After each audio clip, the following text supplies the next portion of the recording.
Même auprès de mes frères, tu vois que même l'État, le pouvoir reconnaît certaines fêtes. Et tu vois le pouvoir, il sait, il ne veut pas avoir de problème avec Dieu. Et il va établir des jours fériés, il va dire peut-être lundi de Pentecôte, ou bien c'est lundi de Pâques. Il donne un repos aux chrétiens. Alléluia. Amen. Mais lorsque tu vas voir les chrétiens eux-mêmes, ne considèrent pas la journée. Alléluia. Amen. Les chrétiens eux-mêmes, on a eu des problèmes. On peut dire que lundi de Pentecôte, frère, on va faire peut-être une journée de prière. Non, on va visiter des familles, on va faire des courses. Mais l'État, alléluia, l'État, avec tout son pouvoir, il reconnaît, il ne veut pas avoir de problèmes avec Dieu. Il reconnaît que non, ça c'est le jour de Dieu. Et il déclare peut-être lundi de Pentecôte, lundi de Pâques. Il fait ça férié. Mais tu verras les chrétiens eux-mêmes. Oh, essaie de mettre un programme ce jour-là. Tu verras que les chrétiens ne sont pas là. Alléluia. Amen. C'est à ce moment que je regrette un peu les pays là-bas. Parce que je sais aujourd'hui là au pays, waouh, alléluia. Amen. Tu vois les gens avec les rameaux dans la joie parce que c'est l'entrée triomphale de notre Seigneur. Alléluia. Amen. Mais ici, c'est comme si nous sommes venus dans un deuil, c'est comme si c'était une petite réunion. Alléluia. C'est un jour de fête. Alléluia. Amen. Un jour glorieux, un jour béni par l'Éternel. Est-ce que tu peux acclamer Dieu pour ces journées? Tu peux glorifier ton Dieu pour ces journées. Alléluia. C'est un jour qui est vraiment tellement important dans ta vie. Je vais essayer de t'interpeller aujourd'hui. Je vais interpeller quelqu'un. Permets-moi de t'interpeller. Je peux être trop dur. Peut-être je serai un peu sec envers toi. Mais c'est pour ton bien. C'est pour ta vie. Alléluia. Amen. C'est un jour béni. Un jour béni. Un jour vraiment exceptionnel dans notre vie.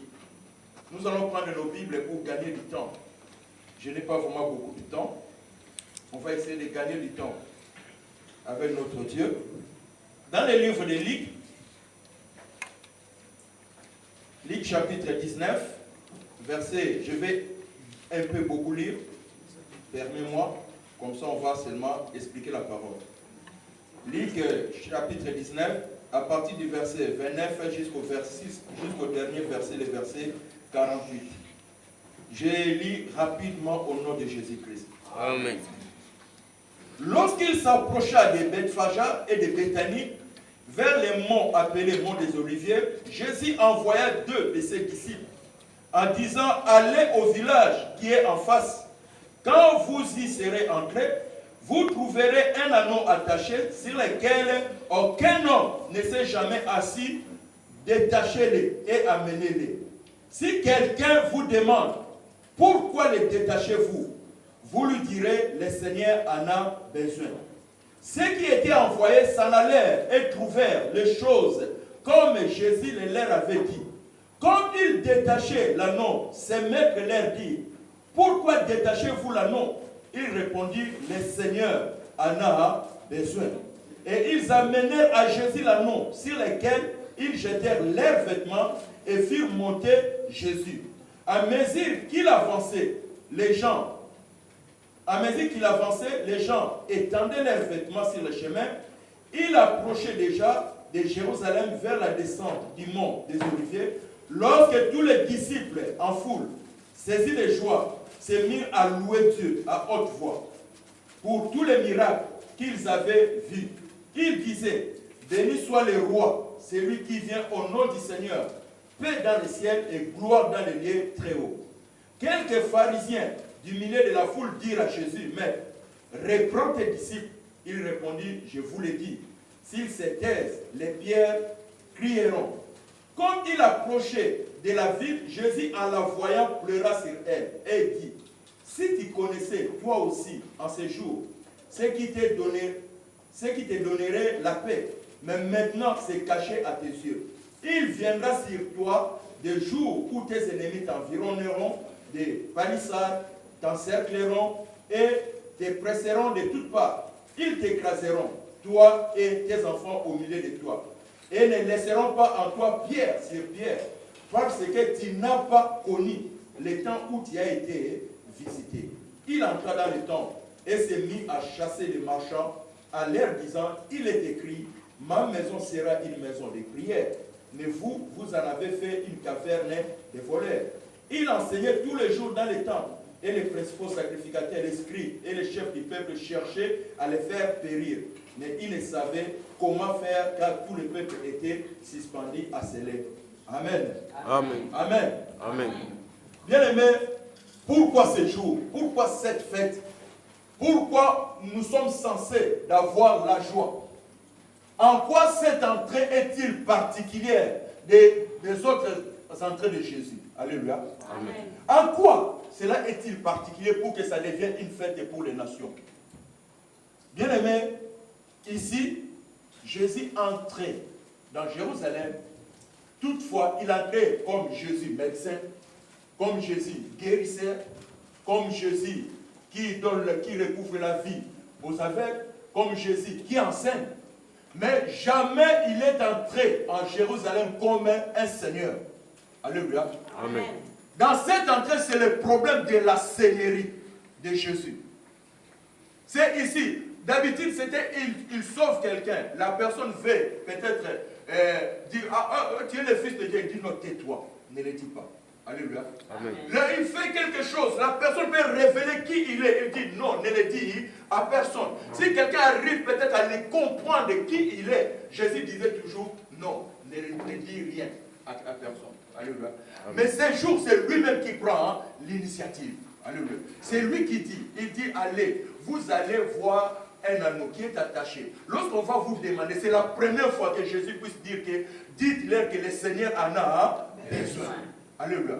Amen. Parce que il était dans sa seigneurie. Il voulait démontrer que je suis le Seigneur. Et je ne fais pas aujourd'hui, ce n'est pas de parler de sa seigneurie, mais aujourd'hui nous voulons parler des 3 catégories. Comment les gens ont réagi face à la seigneurie de qui? De Jésus. Quelles sont les catégories de gens que nous pouvons retrouver au milieu du peuple de Dieu? Parce que s'il est Seigneur, c'est qu'il a un royaume. Alléluia. S'il est Seigneur, il est roi, donc il a un royaume. Et lui-même, il a dit, le royaume des cieux est une réalité à venir, mais c'est aussi une réalité qui est présente. Nous sommes déjà dans le royaume de Dieu. Alléluia. Nous œuvrons dans le royaume. Nous travaillons dans le royaume. Nous cherchons les biens du royaume. Nous voulons bénéficier des grâces du royaume. Lorsque je dis Seigneur, guéris-moi, je cherche la grâce du royaume. J'ai besoin de la guérison du royaume. J'ai besoin que le royaume me fasse du bien. Alléluia. Amen. Mais le problème, devant sa seigneurie, qui est-il devant Jésus? On voit d'autres personnes, ceux qui étendent les pannes, qui touchent les rameaux, qui louent l'Éternel, qui glorifient l'Éternel, qui se reconnaît dans sa seigneurie. Nous avons vu une autre catégorie qui travaille dans le royaume, ils travaillent pour Dieu, mais qui ont envie, qui disent que non, dis-leur de cette terre, qui ne reconnaît pas cette seigneurie-là. Ils veulent même que la seigneurie de Jésus puisse disparaître. Alléluia. Ils sont dans le royaume. Et nous avons vu d'autres personnes qui sont dans le royaume. Le Seigneur est là. Ils ne s'occupent même pas de lui. Ils sont en train de vendre, de faire des échanges. Alléluia. Amen. Jésus, ce n'était pas la première fois qu'il vient au temple. Il a toujours vu les vendeurs. Il a toujours vu ces gens-là. Ils étaient toujours là. Il ne les a jamais chassés. Mais ces jours-là, parce qu'il est venu dans sa seigneurie, et ils n'ont pas reconnu sa seigneurie, il les a chassés. Alléluia. Amen. Il les a chassés parce que c'était le problème de la seigneurie de qui? De Jésus. Avant de rentrer, je vais donner un exemple. Laisse-moi utiliser un peu la méthode de notre Seigneur. Alléluia. Le parabole. J'ai compris cela lorsque je suis venu en Europe. Alléluia. Amen. J'ai compris cela, les catégories des gens dans le royaume de Dieu, lorsque je suis venu en Europe. Lorsque pour que tu entres ici, en France, alléluia, amen, tu dois avoir quoi? Les visas. Alléluia. Tu dois avoir les visas. Sans visa, tu ne dois pas entrer. Alléluia. Amen. Sans visa, tu n'entreras pas. Mais il y a des clandestins aussi qui sont entrés sans visa. Alléluia. Amen. Par la mer, par les fraudes, par les visas d'une autre personne. qui sont aussi en France. Nous tous, papier ou pas papier, nous vivons où? En France. Nous prenons les transports de quoi? De la France. Nous prenons les traitements, même si tu es sans papier, tu es un armé.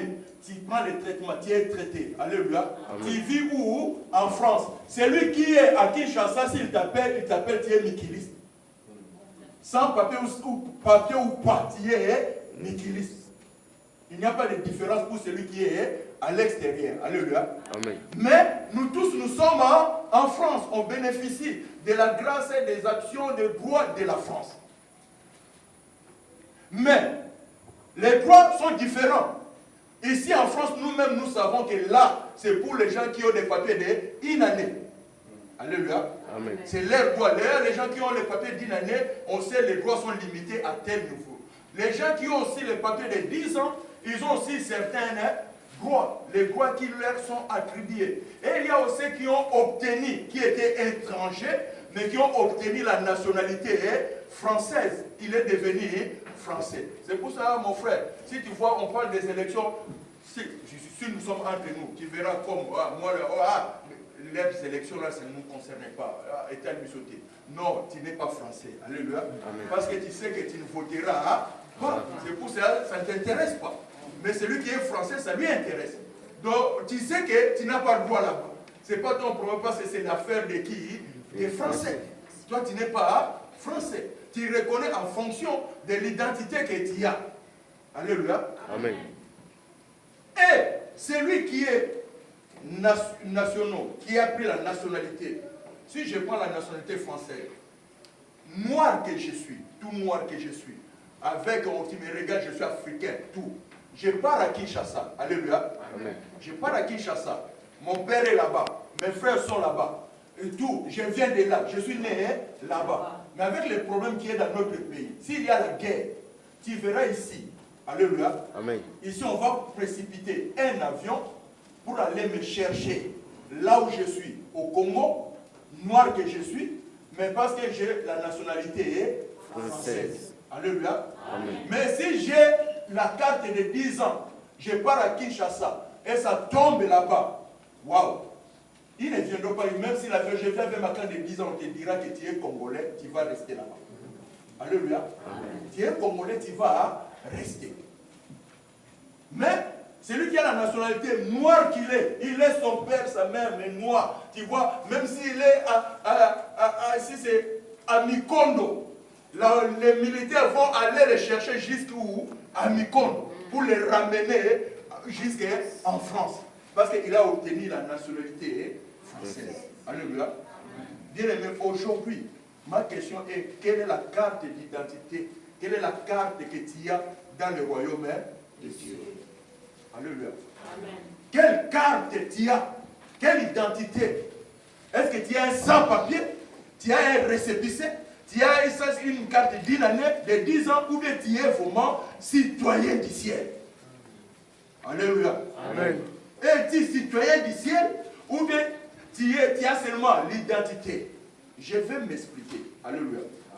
L'apôtre Paul dit, nous étions tous étrangers à la vie de Dieu. Nous tous, on était étrangers. Mais, grâce à lui, comme j'ai aimé dans la prière, même les révérends l'a dit, nous sommes les enfants adoptés. Alléluia. Amen. Grâce au Seigneur, grâce à sa volonté, il nous a donné les visas. Il nous a donné les visas. C'est pour cela que je vais essayer de te choquer un peu. Si je pose la question, qui est enfant de Dieu? Tout le monde va soulever sa main. Alléluia. Amen. Mais si je pose la question, est-ce que nous tous ici, qui sommes ici, nous tous, nous allons entrer au ciel? Est-ce que nous tous, nous allons entrer au ciel, comme nous sommes là? Quand l'avènement Christ vient, nous tous, nous serons au paradis. Ah, il y a des doutes, hein? Alléluia. Amen. Pourquoi il y a des doutes? Parce que nous comprenons, là, même toi-même, il a déjà même lui-même n'est même pas sûr. Si le Seigneur vient maintenant, s'il va entrer où? Alléluia. Donc, nous tous qui sommes ici, je te rassure, tu es dans le royaume. Alléluia. Amen. Tu es dans le royaume. Tu œuvres dans le royaume. Tu travailles dans le royaume. Tu peux être régulé. C'est pour cela que je vais dire ce passage-là. Moi, j'ai dit qu'on a mal compris cela. Alléluia. On a dit à tous ceux qui l'ont reçu, Dieu leur a donné il a donné quoi? Il leur a donné le pouvoir de devenir enfants de Dieu. Alléluia. Amen. Donc lorsque je reçois Jésus, parce que je ne peux pas travailler dans le royaume sans avoir accepté Jésus-Christ. Tout le monde qui est ici dira que j'ai accepté Jésus-Christ. Mais il y a aussi des clandestins, les gens qui n'ont jamais accepté Jésus-Christ. Nous, on les remarque. Moi, je mets à Kinshasa, pendant la Sainte-Seine, on dit si on met la Sainte-Seine là, on dit ceux qui vont participer à la Sainte-Seine vont rester. Ceux qui ne participent pas, ils vont sortir. Et tu vois à ce moment-là, les clandestins, les étrangers, tout le monde est en train de sortir. Et les citoyens du ciel restent pour communier avec le corps de qui? De Christ. Alléluia. Comment tu peux sortir? Comment tu peux fuir le corps de Christ? Non, ne t'étonne pas, hein, papa. Il est étranger, sans titre de séjour dans le royaume. Il sait que ça, ce n'est pas son affaire. C'est l'affaire des gens qui ont la nationalité du ciel, des citoyens du ciel. Moi, je n'ai rien à voir dans ces problèmes. Il va partir. Alléluia. Amen. Il va sortir lui-même, de lui-même. Et tu vois les gens qui fuient. Oh, frère, mais nous te savons comme toi. Oh non, non, c'est je ne prends pas. Comment tu ne prends pas? Donc, il a une année. Comprenez, il a une année. Parce qu'un enfant ne fuira jamais la sainte scène. Celui qui est citoyen du ciel, qu'il soit dans le protocole, qu'il tombe, qu'il chute, il sait que je suis enfant de Dieu. Alléluia. C'est les affaires du Père, je vais participer aux affaires du Père. Il y a des gens, dont lorsque nous acceptons Jésus, donc moi je dis c'est un visa. Dieu nous a donné le visa d'entrer dans le royaume de Dieu. Mais lorsque tu entres, donc tu reçois le pouvoir, la capacité de devenir enfant de Dieu. Alléluia. Et si tu n'as pas le visa, tout d'abord ici, même si tu es entré sans papier, si tu pars, on va te régulariser. Avant de payer les autres taxes, d'abord tu vas payer la taxe de la chancellerie. Alléluia. On sait non? D'abord tu payes la taxe de la chancellerie. Ce qui prouve que tu n'as pas eu le visa. D'abord on va te donner le visa. Tu payes la taxe de la chancellerie. Donc tu payes le visa. Après tu vas avoir les papiers. Alléluia. Amen. Sans visa, tu ne peux pas avoir les papiers. Sans Jésus, d'abord il faut avoir Jésus. Là, tu as maintenant le pouvoir, tu vas travailler. Il faut maintenant, comme on dit en français, on va voir ton intégration. Est-ce qu'il est intégré? Ça, c'est le Saint-Esprit qui va le faire. Alors, ce n'est pas le problème des pasteurs. Le Saint-Esprit va commencer à te jauger. Il va commencer à te voir. Il va voir, ah, il est intégré dans la prière, il est intégré dans les offrandes, il est intégré dans la communion avec les frères. Il est intégré. Lorsqu'il va voir ton intégration, c'est pour ça que l'apôtre Paul va dire, si l'Esprit de Dieu, il trouve maintenant, tu es maintenant capable d'être appelé enfant de Dieu. Et c'est pour ça que Paul dit que l'Esprit lui-même atteste à notre esprit que nous sommes enfants de Dieu. L'ordonnance, toi tu t'es réjoui ici, on appelle décret. Moi je n'ai pas encore la nationalité. Alléluia. Ceux qui ont reçu la nationalité, c'est les décrets. On attend les décrets. Ce n'est même pas une ordonnance, c'est les décrets qui donnent la nationalité. Donc, le Saint-Esprit lui-même, il va décréter au ciel. Il va t'attester que tu es enfant de Dieu. Et il va te pousser à crier Abba, Père. Alléluia. Amen. Alléluia. Ce n'est pas le Abba Père que j'ai lu dans la parole, mais le Abba Père qui vient de l'Esprit. Il y a les gens que le Saint-Esprit a attesté, tu es enfant de Dieu. Et toi-même, tu vas voir que tu vas dire Abba Père. Il est mon Père. Alléluia. Amen. Il est mon Père. Tu n'es pas, comment tu peux dire que tu es enfant de Dieu sans que Dieu soit ton Père? Alléluia. Amen. Non. Souvent, non. Alléluia. Lorsqu'on vient, ça, la réalité, j'aime, c'est ce qui s'est passé avec Samuel. Alléluia. Amen. Samuel, sa mère vient, les laisse au temple. Samuel commence à travailler avec Élie. Il rêvait avec Élie, papa. Il tourne, elle il fait comme ça, papa, elle lui dit, ouais mon fils, tu fais ça, il le fait. Ah papa. Un jour, il dort et il attend, on l'appelle, Samuel. Il se réveille, il court vers qui? Elle. Et ah papa, tu m'as appelé. Elle dit, non, mon fils, je ne t'ai pas appelé. Retourne-toi, va dormir. il part, il dort encore. On l'appelle encore. Il vient encore. Et on l'appelle, et la troisième fois, oh, elle il dit, ça c'est une autre affaire. Il dit, mon fils, si maintenant on t'appelle, ne viens plus chez moi. Réponds à celui-là. Donc, Samuel a commencé comme fils d'Élie, mais lorsqu'il a eu l'intégration, il n'était plus fils d'Élie, il est devenu le fils de qui? De Dieu. Alléluia. Il a entendu son père, mais le père l'a appelé avec, c'est pourquoi moi je dis, comme le pasteur est là, je l'appelle, c'est un faux père. Alléluia. Tu l'appelles père, mais c'est un faux. Il faut que tu arrives, comme l'apôtre déjà dit, nous avons connu les véritables. Alléluia. Tu vas commencer avec un faux. Pourquoi, vous savez pourquoi Samuel va chez Élie? Pourquoi Samuel est allé chez Élie? Non. Pourquoi lorsqu'on l'a appelé, il est allé chez Élie?